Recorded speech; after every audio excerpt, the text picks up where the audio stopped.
Sri Joseph Vijayan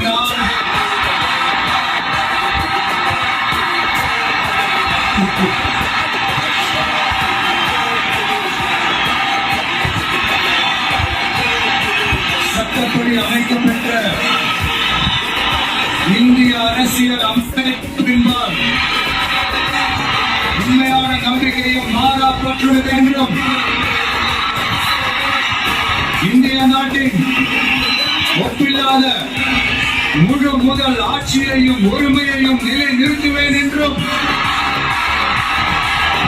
தமிழ்நாட்டு அரசின் முதலமைச்சராக